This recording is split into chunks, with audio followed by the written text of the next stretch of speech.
জাহান্নামের আগুন থেকে বাঁচার জন্য এটা আমরা সবাই চেষ্টা করব।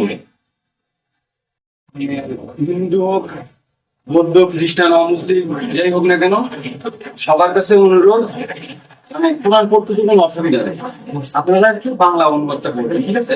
আমারে অনেকে হয়তো গালি গালাজ করবেন যে এটা করছে, ধর্মীয় অবমাননা করছে আমাদের, অবশ্যই এটা না, ঠিক আছে? পড়তে হবে, জানতে হবে, আল্লাহ আলহামদুলিল্লাহ। আর অবকাশ টাইম যেটা আল্লাহ আমাদের দিয়েছেন, এরপরে মৃত্যুর পরের জীবনটা হচ্ছে আসল।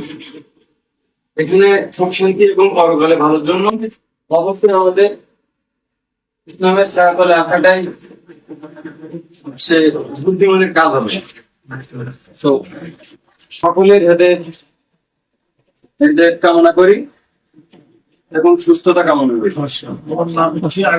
আমার নাম আগে ছিল সঞ্জয় কুমার দাস, বর্তমান নাম